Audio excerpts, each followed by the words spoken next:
Hello दोस्तों, आपका स्वागत है जियो एकेडमी में।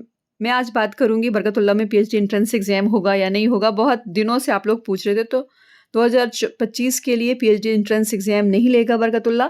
वो नेट के थ्रू ही अब इस बार आप लोग के एडमिशन्स होंगे। तो देख लीजिए क्या लिखा हुआ है। जेआरएफ है तो देना होगा इंटरव्यू। अन्य को श्रेणी 2 या 3 के लिए 70% नेट स्कोर चाहिए। बीयू में पीएचडी प्रवेश के लिए नए नियम, 3 श्रेणियों में बांटे उम्मीदवार। बीयू की 2379 पीएचडी सीटों पर प्रवेश के लिए आवेदन प्रक्रिया 5 अप्रैल से शुरू होगी।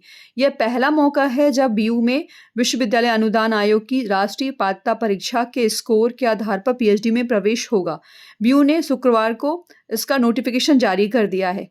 बीयू ने उम्मीदवार को 3 श्रेणियों में बांटा है, जिसमें जेआरएफ प्राप्त उम्मीदवारों का प्रवेश केवल साक्षात्कार के आधार पर होगा। वहीं श्रेणी 2 और 3 उम्मीदवारों के लिए प्रवेश प्रक्रिया में 70% वेटेज नेट स्कोर, 30% वेटेज साक्षात्कार अंकों का होगा। JRF junior fellow research fellowship के साथ पीएचडी प्रवेश और सहायक प्रोफेसर नियुक्ति के लिए पात्र रहेंगे। ठीक है, जेआरएफ के बिना पीएचडी प्रवेश और सहायक प्रोफेसर नियुक्ति के लिए पात्र रहेंगे। 2 में केवल पीएचडी प्रवेश के लिए पात्र जेआरएफ या सहायक प्रोफेसर नियुक्ति के लिए नहीं रहेंगे। मतलब जो पीएचडी ओनली पास है नेट के थ्रू, वो जेआरएफ या सहायक प्रोफेसर नियुक्ति के लिए नहीं होंगे।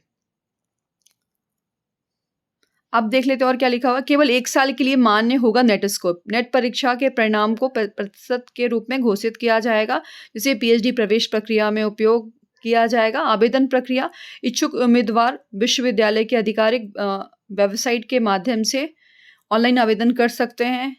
बीयू एमपी ऑनलाइन के थ्रू आप लोग आवेदन कर सकते हैं। आवेदन पत्र में उम्मीदवार को हाल ही का रंगीन फोटोग्राफ अपलोड करने पड़ेंगे। अन्य कोई दस्तावेज अपलोड करने की आवश्यकता नहीं है। आवेदन पत्र में दिए गए विवरणों को सत्यापन साक्षात्कार के समय किया जाए। गलत या अधूरी जानकारी पाए जाने पर प्रवेश रद्द कर दिया जाएगा। मैनेजमेंट में सीटें सबसे ज़्यादा है, 331। केमिस्ट्री में है 271, मैथ्स में 172, फिजिक्स में 136, बॉटनी में 109, जीव विज्ञान में 153, कॉमर्स में 187, समाज शास्त्र में 116, अर्थशास्त्र में 100। इतने मतलब ज़्यादा सीटें हैं इतने सब्जेक्ट्स में। बाकी के सब्जेक्ट्स में जब नोटिफिकेशन आएगा तो आप लोग देख सकते हैं। Thank you.